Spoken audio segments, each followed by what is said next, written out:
Olá, pessoal! Na nossa aula de atualidade do dia de hoje, nós vamos falar a respeito da mudança climática global.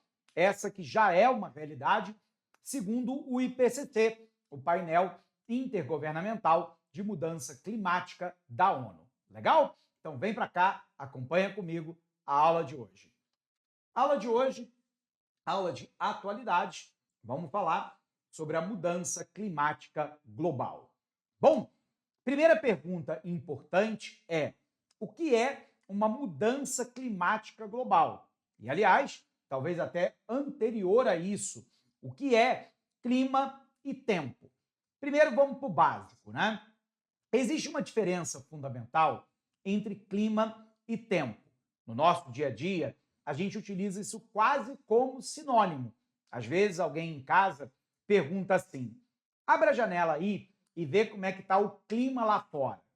Para o senso comum, isso não é um problema, mas em prova de concurso público, isso é um problemão. Porque, na verdade, clima é diferente de tempo. O tempo são as condições atmosféricas num determinado momento. Exemplo, você abre a janela e está sol, a umidade relativa do ar está baixa, a temperatura está em ascensão e não há possibilidade de chuva naquele dia. Essas são as condições do tempo. O clima são as condições verificadas no tempo, mas ao longo de um grande período de observação, normalmente 30, 40, 50 ou mais anos. O que nós estamos observando no momento atual é uma alteração climática global, ou seja, nós estamos alterando as condições de clima, portanto, uma observação ao longo de um grande período de tempo, a partir, sobretudo, da emergência da primeira revolução industrial, lá mais ou menos por 1750, na Inglaterra. Agora sim, a gente tem que tentar entender uma segunda parte. O IPCC, que é o painel intergovernamental de mudança climática da ONU, que reúne cientistas do mundo inteiro, inclusive brasileiros, dizem que nós estamos passando por uma grande alteração climática global e que isso se deve, basicamente, em virtude do agravamento do efeito estufa. Então, a gente tem que tentar entender o que é o efeito estufa e o que é o agravamento do efeito estufa. Vamos lá. Os raios solares são emitidos em direção ao nosso planeta e eles penetram na atmosfera terrestre. Lembrando, a atmosfera é o conjunto de gases que envolve o nosso planeta. Essa atmosfera, ela não reflete esses raios solares, gerando calor em grande intensidade. Portanto, apenas 5% do aquecimento do ar atmosférico é provocado pela passagem desses raios. Mas os raios solares chegam à hidrosfera, todas as fontes de água do nosso planeta, e à crosta terrestre. E lá ocorre, então, a liberação de energia na forma de calor. Esse calor é ascensional, ele sobe em direção aos estratos mais elevados da nossa atmosfera, só que essa atmosfera ela faz o chamado efeito tampão ou efeito estufa. Ela impede que a totalidade do calor gerado vá para o espaço. E esse efeito é um efeito considerado isoladamente como benéfico e necessário. E a pergunta é por quê? Porque se esse efeito não existisse, todo o calor gerado no nosso planeta durante o dia iria para o espaço durante a noite. E nós observaríamos lá uma grande amplitude térmica diária. O que é a amplitude térmica diária? É a diferença entre a maior e a menor temperatura observada durante o dia, na média.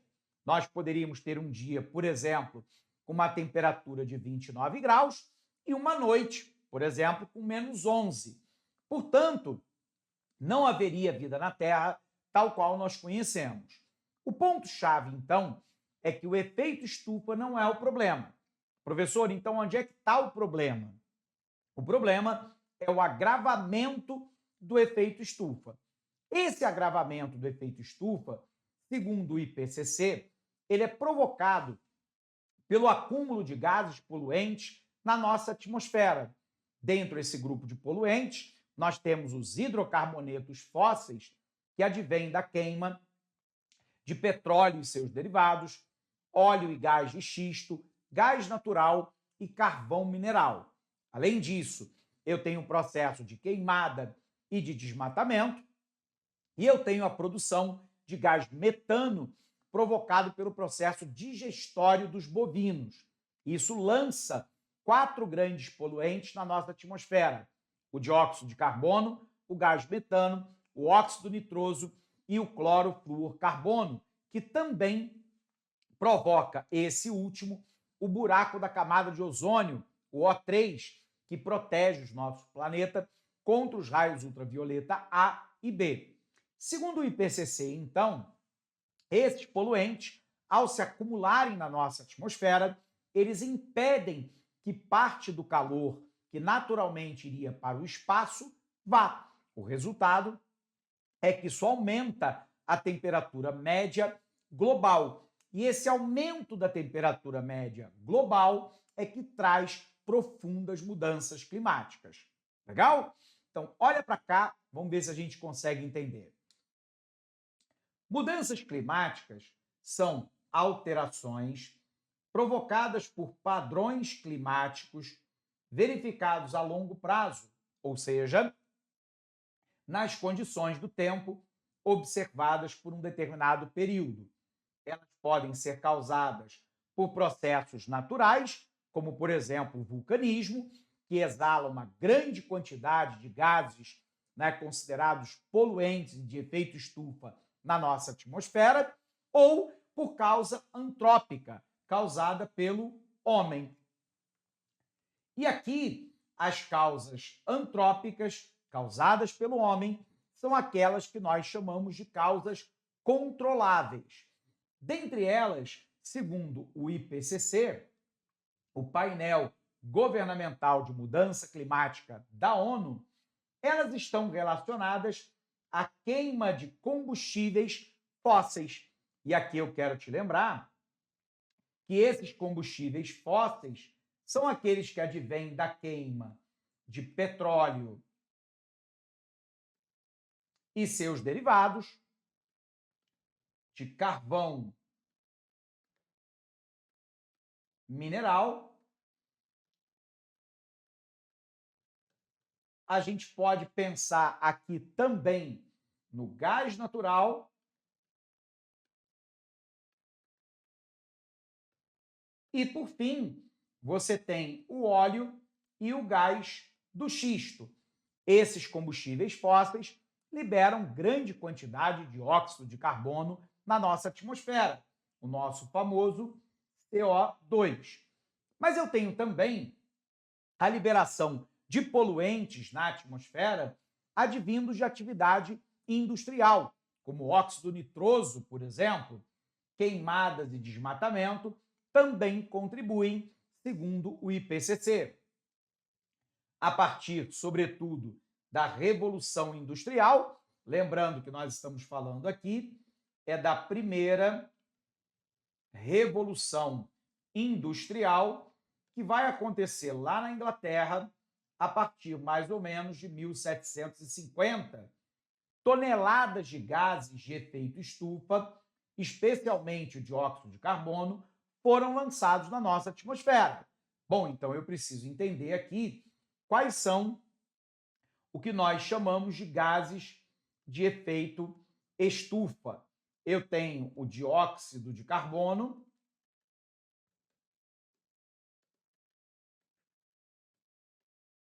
eu tenho o óxido nitroso,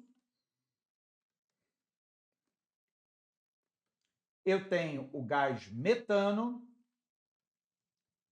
e eu tenho o CFC, que é tudo junto, tá? Cloro, flúor, carbono. Esse clorofluorcarbono, ele também tem o condão de destruir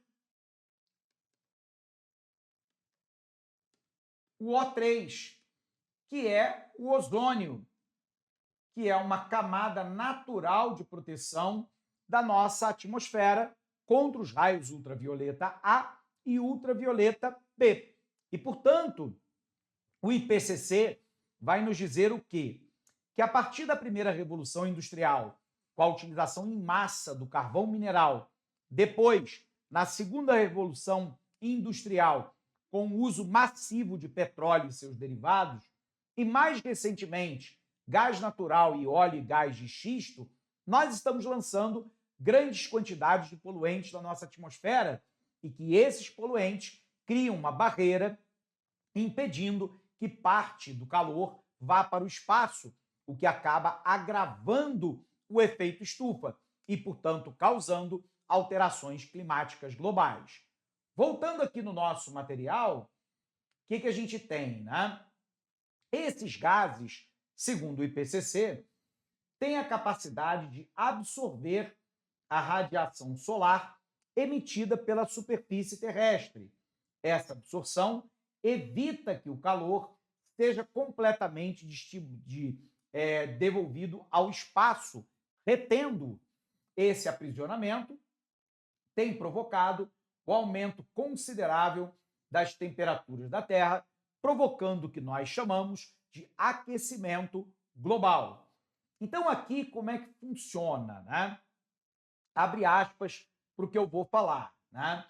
Eu tenho aqui o Sol, que emite os seus raios solares, 25% desses raios solares, eles batem na nossa atmosfera e vão para o espaço, e, portanto, o efeito é nulo, mas 75% dos raios solares conseguem penetrar a nossa atmosfera.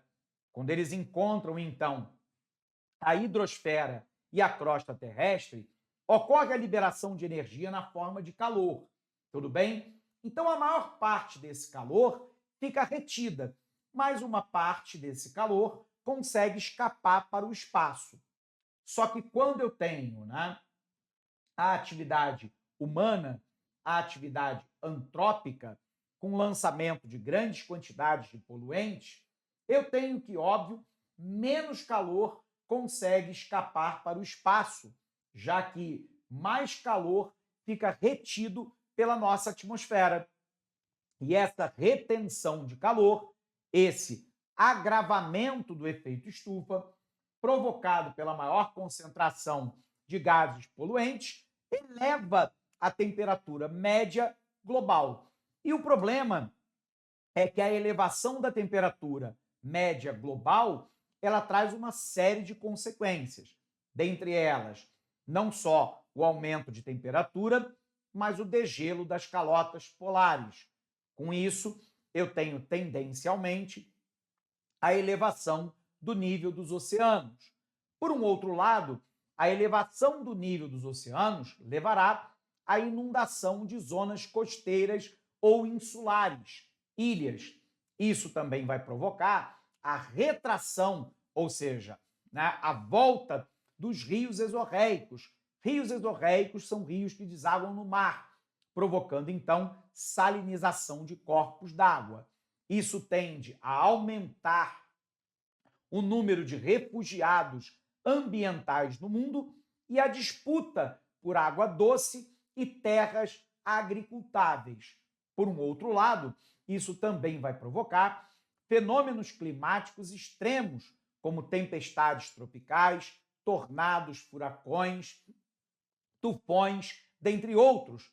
A gente vai observar também uma alteração na dinâmica das massas de ar do planeta e até nas correntes marinhas, tendo impacto, inclusive, na biodiversidade, já que várias espécies não conseguem se adaptar rapidamente a essa alteração climática global. Bacana? Voltando para cá. A mudança climática global traz uma série de consequências socioeconômicas.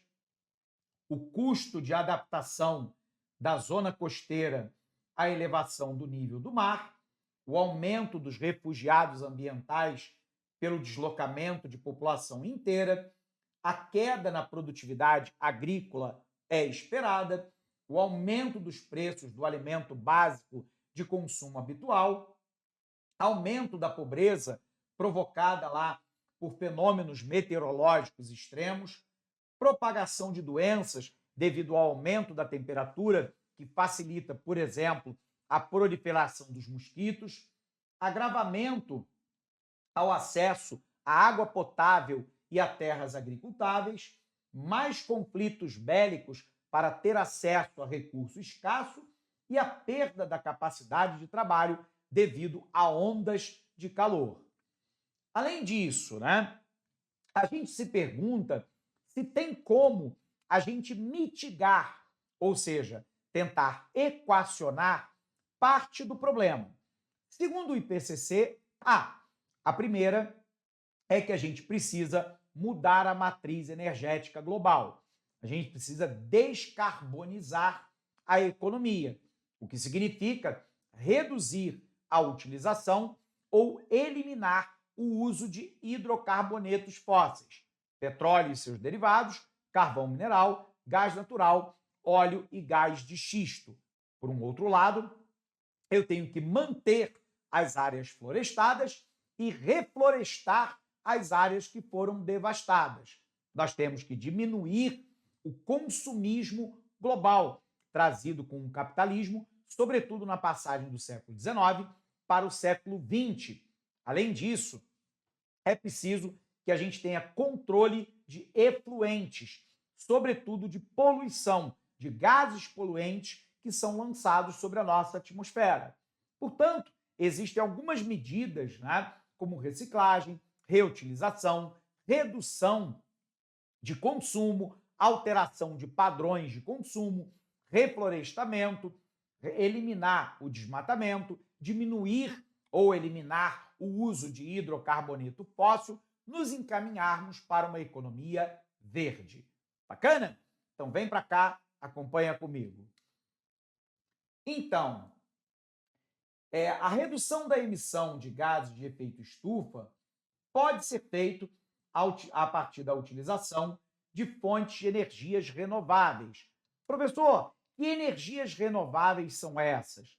A eólica dos ventos, a solar, a maremotriz das marés, a ondulatória, que vem das ondas do mar, a geotérmica, do calor do nosso planeta, a hidráulica, que é a hidroeletricidade, a biomassa, que é a geração de energia, por exemplo, com a queima do bagaço da cana-de-açúcar ou da palha do milho ou da casca do coco para gerar bioeletricidade em termoelétrica, ou ainda o biodiesel ou o etanol feito a partir da cana-de-açúcar ou de oleaginosa. A ideia é utilizar fontes energéticas limpas e renováveis. Medidas de eficiência energética e investimento em tecnologia para captura e armazenamento de carbono. Proteção das florestas, elas são importantes para absorver o dióxido de carbono e é essencial, então, proteger a floresta existente e promover o reflorestamento. Mudança no hábito de consumo, como consumir menos carne, já que os bovinos, né, no seu processo digestório, eles exalam metano, e o metano é 20 vezes mais poluente do que o dióxido de carbono como gás de efeito estufa. Utilizar meio de transporte mais sustentável, evitar o desperdício de alimentos, são algumas das ações que podem contribuir para reduzir a emissão de gases de efeito estufa. A adaptação climática é necessário adaptar aos eventos de mudança climática que já estão acontecendo, como, por exemplo, a construção de diques para conter o avanço do mar e o desenvolvimento de sistemas de alerta precoce para evento climático extremo. Bom, eu preciso ver então como é que isso caiu em prova. Em 24, a banca CESP perguntou assim: o modelo atual de desenvolvimento permite avanços materiais notáveis, mas também potencializa efeitos danosos ao meio ambiente, como as mudanças climáticas. Em relação a esse tema, julgue o item. Apesar da persistência de movimentos negacionistas, as mudanças climáticas requerem que todos os estados e sociedades um esforço conjunto para reverter esse preocupante problema ambiental. Lembrando, os negacionistas, eles negam as mudanças climáticas globais. Eles negam que o uso de gases de efeito estufa sejam causadores do problema. Eles negam que o modelo de desenvolvimento trazido desde a Revolução Industrial sejam a causa do problema. E, portanto, eles dizem basicamente que lá no passado o planeta já passou por processos de resfriamento e de processos de aquecimento e que, portanto, esse processo é um processo natural. O que o IPCC responde é que, na verdade, no passado, de fato, o nosso planeta passou por momentos de aquecimento e resfriamento, porém, não num curto espaço de tempo, como nós estamos verificando agora, e que, portanto, as causas agora são causas antrópicas provocadas pelo ser humano, e que se nós não fizermos nada, as consequências para a própria vida humana no planeta serão terríveis. Legal? Então, apesar da persistência de movimento negacionista, a mudança climática requer de todos os estados e sociedades um esforço em conjunto para reverter essa preocupante problema ambiental. Alternativa correta. Segunda questão. 2023, em seu discurso na COP27, Joe Biden, presidente americano, destaca a urgência para que o mundo deixe para trás a dependência de combustíveis fósseis. As mudanças climáticas põem a vida do planeta em risco, advertiu o líder americano. O presidente dos Estados Unidos adverte sobre a necessidade de se buscar alternativas para vencer os desafios impostos pelas mudanças climáticas, sugerindo, letra A, a criação de um fundo de investimento global com contribuição igualitária de todos os países para a conferência. Na verdade, esse fundo já existe. É um fundo que foi criado pela Conferência das Partes sobre o Clima, que define um conceito que nós chamamos de responsabilidade comum, porém diferenciada. O que significa dizer que a responsabilidade pelo aquecimento global ela é da humanidade. Porém, os países chamados de ricos e industrializados, historicamente, poluíram muito mais e, portanto, eles são muito mais responsáveis, historicamente, pelo aquecimento global do que países periféricos como o Brasil, ou a Argentina, ou o México, ou a Turquia, ou a Coreia. E, portanto, o fundo ele não tem uma contribuição igualitária, tudo bem? Ele tem uma contribuição que é realizada dos países ricos em direção aos países periféricos, para que países periféricos possam mitigar os efeitos do aquecimento global. Alternativa incorreta. Atribuir à organização social ações pontuais com vistas a recuperar área já degradada por desastre climático. Primeiro, Joe Biden não propõe organizações sociais para poder fazer ação pontual. Ação pontual não tem impacto global. O que eu preciso é mudar as alterações, né, de fornecimento de energia global para poder, então, ter impacto positivo e não negativo sobre o clima do planeta. Alternativa incorreta. Investir em fonte energética renovável, redução do consumo de energia. Alternativa verdadeira, gabarito nossa letra C. Lembrando, né, as fontes renováveis são a hidráulica, a solar, a maremotriz, que é das marés, a geotérmica que é do calor da Terra, a ondulatória, a biomassa. Essas são as fontes tidas como limpas e renováveis. Legal? Por que não a letra D, professor? Utilizar o carvão em substituição ao gás natural nos países europeus.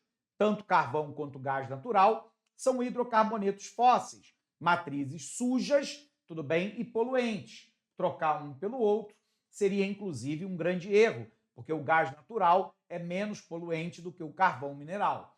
Alternativa de fato correta, nossa letra C. Conferindo aqui o gabarito, então, primeira questão correta, segunda questão, letra C, e com isso nós encerramos essa nossa aula por aqui, desejando para você um fortíssimo abraço e bons estudos.